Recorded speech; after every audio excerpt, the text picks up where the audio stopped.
आज के इस वीडियो में आपका पहला सवाल है, पानीपत का प्रथम युद्ध कब हुआ था। दोस्तों पानीपत का जो प्रथम युद्ध हुआ था यह हुआ था 21 अप्रैल 1526 को। ऑप्शन नंबर ए जो है इस क्वेश्चन का बिल्कुल सही जवाब है। और आज के इस वीडियो में टोटल 60 क्वेश्चन होंगे कुछ इसी प्रकार के, तो आप लोग वीडियो को ध्यान से देखिएगा। चलिए क्वेश्चन नंबर 2 है, पानीपत का प्रथम युद्ध किसके बीच में हुआ था। देखिए पानीपत का जो प्रथम युद्ध हुआ था यह किसके किसके बीच में हुआ था। तो right answer option number B रहेगा, बाबर तथा इब्राहिम लोदी के बीच में हुआ था पानीपत का प्रथम युद्ध। ऑप्शन नंबर बी जो है इस क्वेश्चन का बिल्कुल सही जवाब है। देखिए क्वेश्चन नंबर 3 है, अलाउद्दीन खिलजी के बचपन का नाम क्या था। दोस्तों अलाउद्दीन खिलजी के बचपन का नाम यह हो जाएगा अली गुरससप। ऑप्शन नंबर ए जो है इस क्वेश्चन का बिल्कुल सही जवाब है, अली गुरससप। चलिए क्वेश्चन नंबर 4 है, वह कौन सा सुल्तान था जिसने खलीफा के अधिकार को मानने से इनकार कर दिया था। देखिए खलीफा के अधिकार को मानने से इनकार करने वाला सुल्तान यह था Alauddin Khilji. Option number C Alauddin Khilji बिल्कुल सही जवाब है। चलिए क्वेश्चन नंबर 5 है, 2.5 दिन का झोपड़ा का निर्माण किसने करवाया था। देखिए 2.5 दिन का झोपड़ा मस्जिद का निर्माण करवाने वाले यह थे Qutubuddin Aibak. Option number B Qutubuddin Aibak बिल्कुल सही जवाब है। देखिए क्वेश्चन नंबर 5 है, बुलंद दरवाज़ा का निर्माण अकबर ने किस उपलक्ष्य में कराया था। देखिए बुलंद दरवाज़ा का निर्माण जो है अकबर ने यह करवाया था गुजरात विजय के उपलक्ष्य में। ऑप्शन नंबर डी जो है इस क्वेश्चन का बिल्कुल सही जवाब है। चलिए क्वेश्चन नंबर 6 है, मुगल प्रशासन व्यवस्था में मनसबदारी प्रणाली किसने शुरू की थी। देखिए मुगल प्रशासन व्यवस्था में मनसबदारी प्रणाली शुरुआत करने वाले यह थे Akbar. Option number D Akbar आपका बिल्कुल सही जवाब हो जाएगा। चलिए क्वेश्चन नंबर 7 है, उत्तर भारत की प्रथम मुस्लिम महिला शासक कौन थी। दोस्तों उत्तर भारत की प्रथम महिला मुस्लिम शासक यह थी Razia Sultan. Option number A जो है रजिया सुल्तान आपका बिल्कुल सही जवाब है। चलिए क्वेश्चन नंबर 8 है, हुमायूं को किस लड़ाई में हार के बाद भारत से भागना पड़ा था। तो देखिए यह लड़ाई था कन्नौज की लड़ाई, जिसके हार के बाद हुमायूं को भारत से भागना पड़ा था। ऑप्शन नंबर ए जो है इस क्वेश्चन का बिल्कुल सही जवाब है। चलिए क्वेश्चन नंबर 9 है, कन्नौज की लड़ाई किसके बीच हुई थी। दोस्तों कन्नौज की जो लड़ाई हुआ था यह किसके किसके बीच में हुआ था। तो right answer option number B रहेगा, हुमायूं और शेर शाह के बीच में हुआ था कन्नौज की लड़ाई। ऑप्शन नंबर बी जो है इस क्वेश्चन का बिल्कुल सही जवाब है। चलिए क्वेश्चन नंबर 10 है, बाबर ने प्रसिद्ध टूलगम युद्ध नीति का प्रयोग कब किया था। देखिए बाबर द्वारा प्रसिद्ध टूलगम युद्ध नीति की प्रयोग जो है यह किया गया था पानीपत का द्वितीय युद्ध में। ऑप्शन नंबर ए जो है पानीपत का द्वितीय युद्ध बिल्कुल सही जवाब है। चलिए क्वेश्चन नंबर 11 है, भारत में सबसे पहले तोप का प्रयोग किसने किया था। देखिए तोप का प्रयोग सबसे पहले करने वाले यह थे बाबर। ऑप्शन नंबर डी जो है बाबर इस क्वेश्चन का बिल्कुल सही जवाब है। चलिए क्वेश्चन नंबर 12 है, विजयनगर राज्य की स्थापना किसने की थी। देखिए विजयनगर राज्य की स्थापना करने वाले यह थे संगम शासक हरिहर और बक्का ने, यानी कि संगम शासक हरिहर और बक्का दोनों ने मिलकर के विजयनगर राज्य की स्थापना की थी। चलिए क्वेश्चन नंबर 13 है, सूफी परंपरा में मुरीद का अर्थ क्या होता है। देखिए सूफी परंपरा में मुरीद का अर्थ जो है यह होता है शिष्य, यानी ऑप्शन नंबर ए जो है शिष्य आपका बिल्कुल सही जवाब है। चलिए क्वेश्चन नंबर 14 है, यात्री इब्न बतूता कहाँ का रहने वाला था। देखिए यात्री इब्न बतूता जो था यह था मोरक्को का रहने वाला। ऑप्शन नंबर सी जो है मोरक्को आपका बिल्कुल सही जवाब है। देखिए आपका अगला सवाल है, आगरा शहर की स्थापना किसने करी थी। दोस्तों आगरा शहर की स्थापना करने वाले इनमें से यह हो जाएंगे सिकंदर लोदी, यानी ऑप्शन नंबर बी जो है इस क्वेश्चन का बिल्कुल सही जवाब है, सिकंदर लोदी। चलिए अगला सवाल है, वह कौन सा सुल्तान था जिसे खुद को खलीफा घोषित किया था। जिसने खुद को खलीफा घोषित किया था यह सुल्तान ऑप्शन नंबर का सी रहेगा अलाउद्दीन खिलजी। आपका आंसर क्या होगा, option number C Alauddin Khilji. चलिए अगला सवाल है, नाना साहब के नाम से कौन प्रसिद्ध थे।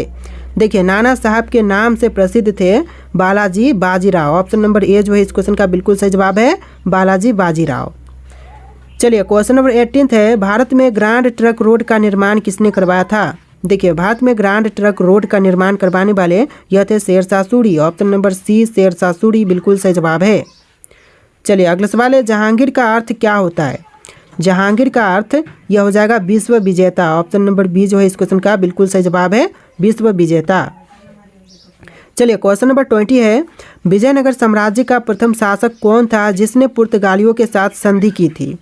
तो यह शासक हो जाएगा कृष्णदेव राय। ऑप्शन नंबर बी कृष्णदेव राय बिल्कुल सही जवाब है। देखिए आपका अगला सवाल है क्वेश्चन नंबर 21, प्रथम भक्ति आंदोलन का आयोजन किसने किया था। दोस्तों प्रथम भक्ति आंदोलन का आयोजन करने वाले यह थे रामानुजाचार्य। ऑप्शन नंबर बी जो है इस क्वेश्चन का बिल्कुल सही जवाब है। चलिए क्वेश्चन नंबर 22 है, संत कबीर के गुरु का नाम क्या था। दोस्तों संत कबीर के गुरु का नाम यह हो जाएगा रामानंद। ऑप्शन नंबर ए जो है इस क्वेश्चन का बिल्कुल सही जवाब है।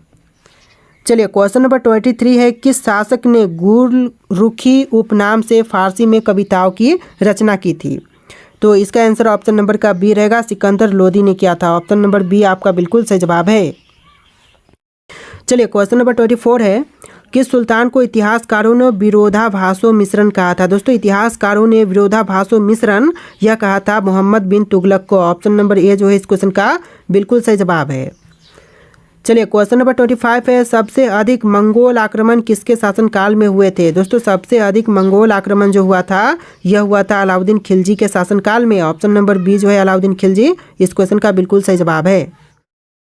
देखिए क्वेश्चन नंबर 26 है, दिल्ली के सुल्तान का पद संभालने से पहले बलबन किस सुल्तान का प्रधानमंत्री था। तो राइट आंसर ऑप्शन नंबर ए रहेगा, नसीरुद्दीन का प्रधानमंत्री था। ऑप्शन नंबर ए जो है इस क्वेश्चन का बिल्कुल सही जवाब है। चलिए अगला सवाल है, दिल्ली का पहला प्रभुता संपन्न सुल्तान कौन था। देखिए दिल्ली का पहला प्रभुता संपन्न सुल्तान यह था Iltutmish. Option number C Iltutmish आपका बिल्कुल सही जवाब है। चलिए क्वेश्चन नंबर 28 है, तराल की पहली लड़ाई में कौन विजय हुआ था। देखिए तराल की पहली लड़ाई में जो विजय हुआ था यह था Prithviraj Chauhan. Option number A जो है इस क्वेश्चन का बिल्कुल सही जवाब है। चलिए अगला सवाल है, तरल की दूसरी लड़ाई कब हुई थी। दोस्तों तरल की दूसरी लड़ाई यह हुआ था 1192 में। ऑप्शन नंबर ए जो है 1192 आपका बिल्कुल सही जवाब है। चलिए अगला सवाल है, स्वतंत्र भारत का पहला रेल बजट किन्होंने प्रस्तुत किया था। देखिए स्वतंत्र भारत का पहला रेल बजट प्रस्तुत करने वाले जॉन मथाई थे। Option number C John Mathai बिल्कुल सही जवाब है। चलिए अगला सवाल है, भारतीय रेल का स्लोगन क्या है। दोस्तों भारतीय रेल का स्लोगन यह हो जाएगा राष्ट्र की जीवन रेखा, यानी ऑप्शन नंबर ए जो है इस क्वेश्चन का बिल्कुल सही जवाब है। चलिए अगला सवाल है, सिंध पर विजय प्राप्त करने वाले अरब सेना के सेनापति कौन थे। देखिए सिंध पर विजय प्राप्त करने वाले अरब सेना के सेनापति यह थे मोहम्मद बिन कासिम। ऑप्शन नंबर बी जो है मोहम्मद बिन कासिम बिल्कुल सही जवाब है। चलिए क्वेश्चन नंबर 31 है, बीवी का मकबरा कहाँ पर स्थित है। बीवी का मकबरा जो है यह है औरंगाबाद में। ऑप्शन नंबर ए जो है औरंगाबाद बिल्कुल सही जवाब है। चलिए क्वेश्चन नंबर 32 है, नासिक किस नदी के किनारे स्थित है। दोस्तों नासिक शहर जो है यह है गोदावरी नदी के किनारे पर। ऑप्शन नंबर बी जो है गोदावरी आपका बिल्कुल सही जवाब है। चलिए क्वेश्चन नंबर 23 है, पित्त का स्रोत क्या है। दोस्तों पित्त का स्रोत यह हो जाएगा यकृत। ऑप्शन नंबर डी जो है इस क्वेश्चन का बिल्कुल सही जवाब है यकृत। चलिए क्वेश्चन नंबर 26 है, किस देश में विक्रम संवत आधिकारिक कैलेंडर है। देखिए विक्रम संवत आधिकारिक कैलेंडर यह है नेपाल देश में। ऑप्शन नंबर डी नेपाल आपका बिल्कुल सही जवाब है। चलिए क्वेश्चन नंबर 27 है, गांधी जी द्वारा सन 1933 तक संपादित समाचार पत्र का नाम क्या था। तो यह समाचार पत्र का नाम हो जाएगा option number D young India, यानी ऑप्शन नंबर डी जो है यंग इंडिया बिल्कुल सही जवाब है। चलिए अगला सवाल है, भारत सेवक समाज की स्थापना किसने की थी। दोस्तों भारत सेवक समाज की स्थापना करने वाले यह थे Gopal Krishna Gokhale. Option number B Gopal Krishna Gokhale question का बिल्कुल सही जवाब है। चलिए अगला सवाल है, अंग्रेजों द्वारा निम्नलिखित में से किस क्रांतिकारी को फांसी की सजा दी गई थी। तो इनमें से वह क्रांतिकारी जिनको फांसी की सजा दी गई तो यह हो जाएंगे राजगुरु। ऑप्शन नंबर डी जो है राजगुरु आपका बिल्कुल सही जवाब है। चलिए अगला सवाल है, मोती मस्जिद निम्नलिखित में से किस नगर में स्थित है। देखिए मोती मस्जिद जो है यह स्थित है आगरा शहर में। ऑप्शन नंबर ए जो है आगरा आपका बिल्कुल सही जवाब है। चलिए अगला सवाल है, निम्नलिखित में से विटामिन ई का अच्छा स्रोत कौन सा है। तो इनमें से विटामिन ई का अच्छा स्रोत यह हो जाएगा ताज़ी सब्जियां। ऑप्शन नंबर डी जो है ताज़ी सब्जियां आपका बिल्कुल सही जवाब है। चलिए अगला सवाल है, पेनिसिलिन किससे प्राप्त की जाती है। देखिए पेनिसिलिन जो प्राप्त की जाती है यह किया जाता है कवक से। ऑप्शन नंबर ए कवक आपका बिल्कुल सही जवाब है। चलिए अगला सवाल है, मानव शरीर में कुल कितनी हड्डियां होती है। दोस्तों मनुष्य के शरीर में हड्डियों की संख्या जो है यह टोटल 206 होती है। ऑप्शन नंबर ए जो है इस क्वेश्चन का बिल्कुल सही जवाब है। चलिए अगला सवाल है, पित्त का स्रोत क्या है। क्वेश्चन रिपीट हो रहे हैं, यह यकृत है। ऑप्शन नंबर ए जो है इस क्वेश्चन का बिल्कुल सही जवाब है। चलिए अगला सवाल है, उस विटामिन का नाम बताइए जो किसी भी मांसाहारी भोजन में नहीं मिलता है। तो वह विटामिन जो कि किसी भी मांसाहारी भोजन में नहीं मिलता है, तो right answer option number C रहेगा, विटामिन डी, जो कि सूर्य की किरणों से प्राप्त होते हैं। ऑप्शन नंबर सी आपका बिल्कुल सही जवाब है, विटामिन डी। चलिए क्वेश्चन नंबर 36 है, मानव शरीर का सबसे बड़ा अंग कौन सा है। देखिए मनुष्य के शरीर का सबसे बड़ा अंग यह त्वचा है। ऑप्शन नंबर सी त्वचा आपका बिल्कुल सही जवाब है। चलिए अगला सवाल देखते हैं, वाहनों के अग्रदीपों यानी कि हेडलाइटों में किस प्रकार के दर्पण का इस्तेमाल होता है। तो देखिए अग्रदीपों में जिस दर्पण का उपयोग करते हैं यह हो जाएगा अवतल दर्पण, यानी ऑप्शन नंबर बी अवतल दर्पण आपका बिल्कुल सही जवाब है। चलिए अगला सवाल है, किसी तुल्यकाली उपग्रह की पृथ्वी की सतह से ऊंचाई लगभग कितनी होती है। तो देखिए किसी भी तुल्यकाली उपग्रह की पृथ्वी की सतह से ऊंचाई जो होता है वह लगभग 36,000 किलोमीटर होता है। ऑप्शन नंबर ए जो है इस क्वेश्चन का बिल्कुल सही जवाब है, 36,000 किलोमीटर। चलिए अगला सवाल, किसी बिजली की इस्त्री को गर्म करने के लिए किस प्रकार की धातु का उपयोग किया जाता है। तो यह करते हैं निक्रोम धातु का उपयोग। ऑप्शन नंबर बी जो है इस क्वेश्चन का बिल्कुल सही जवाब है। चलिए अगला सवाल है, सूर्य के सबसे निकट ग्रह कौन सा है। दोस्तों सूर्य के सबसे निकट ग्रह कौन से हैं इन ऑप्शन में से। तो यह ग्रह हो जाएगा बुध। ऑप्शन नंबर बी जो है बुध आपका बिल्कुल सही जवाब है। देखिए आपका अगला सवाल है, भारत में प्रथम मुस्लिम आक्रमणकारी कौन था। दोस्तों भारत का पहला मुस्लिम आक्रमणकारी यह था मोहम्मद बिन कासिम। ऑप्शन नंबर सी जो है इस क्वेश्चन का बिल्कुल सही जवाब है। चलिए अगला सवाल है, प्रथम भारतीय साम्राज्य स्थापित किया गया था। तो पहला भारतीय साम्राज्य जो स्थापित किया गया था यह किया गया था चंद्रगुप्त मौर्य द्वारा। ऑप्शन नंबर डी जो है चंद्रगुप्त मौर्य आपका बिल्कुल सही जवाब है। चलिए क्वेश्चन नंबर 3 है, किसके समाधि के कारण नंदेड़ गुरुद्वारा सिखों द्वारा पवित्र माना जाता है। तो यह मानी जाती है गुरु गोविंद सिंह की। ऑप्शन नंबर डी जो है इस क्वेश्चन का बिल्कुल सही जवाब है। चलिए अगला सवाल है, विख्यात सोमनाथ मंदिर को किसने नष्ट किया था।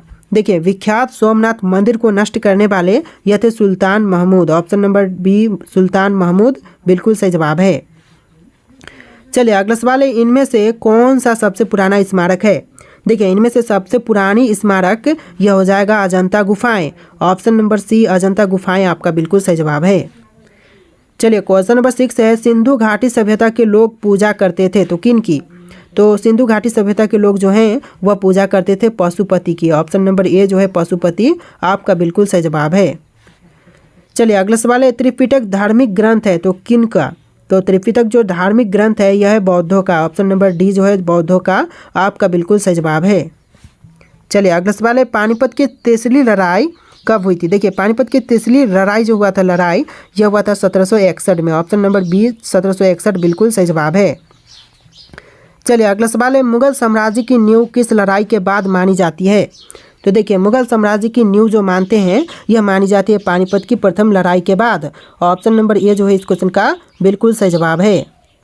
देखिए अगला सवाल, दिल्ली का लाल किला किसने बनवाया था। देखिए दिल्ली स्थित लाल किला को बनवाने वाले यह थे शाहजहां। ऑप्शन नंबर सी आपका बिल्कुल सही जवाब है। चलिए अगला सवाल है, शिवाजी के प्रशासन में पेशवा किसे कहा जाता था। दोस्तों शिवाजी के प्रशासन में पेशवा जो कहते थे यह कहा जाता था ऑप्शन नंबर का सी मुख्यमंत्री को। आपका right answer option number C रहेगा मुख्यमंत्री। चलिए अगला सवाल है, भारत की प्रथम पूर्णतः रंगीन फिल्म कौन सी थी। तो देखिए भारत की जो पहली रंगीन फिल्म थी यह था झांसी की रानी। ऑप्शन नंबर डी आपका बिल्कुल सही जवाब हो जाएगा झांसी की रानी। चलिए अगला सवाल है, वियना सम्मेलन कब हुआ था। दोस्तों वियना सम्मेलन होने का जो समय था यह था 1815 ईस्वी आपका बिल्कुल सही जवाब रहेगा ऑप्शन नंबर सी। चलिए अगला सवाल है, किस देश को यूरोप का मरीज कहा जाता है। दोस्तों इनमें से कौन से देश को यूरोप का मरीज कहते हैं। तो यह कहा जाता है तुर्की को। ऑप्शन नंबर डी तुर्की आपका बिल्कुल सही जवाब है। चलिए अगला सवाल है, जर्मनी का एकीकरण कब पूरा हुआ। दोस्तों जर्मनी का एकीकरण जो पूरा हुआ था यह हुआ था 1871 ईस्वी में। ऑप्शन नंबर डी 1871 आपका बिल्कुल सही जवाब है।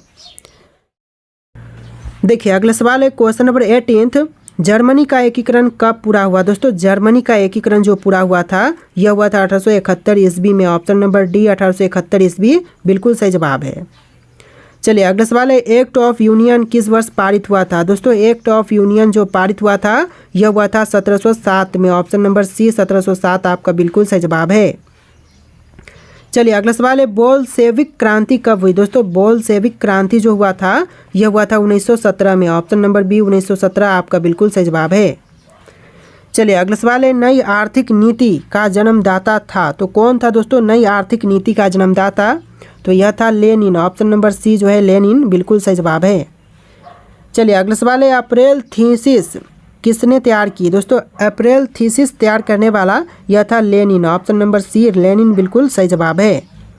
चलिए क्वेश्चन नंबर 23 है, लेनिन ने नई आर्थिक नीति की घोषणा कब की? तो यह क्या था 1921 में। ऑप्शन नंबर बी 1921 बिल्कुल सही जवाब है। चलिए क्वेश्चन नंबर 24 है, लाल सेना का गठन किसने किया था? दोस्तों लाल सेना का गठन करने वाले यह थे ट्रास्की। ऑप्शन नंबर बी ट्रास्की आपका बिल्कुल सही जवाब है।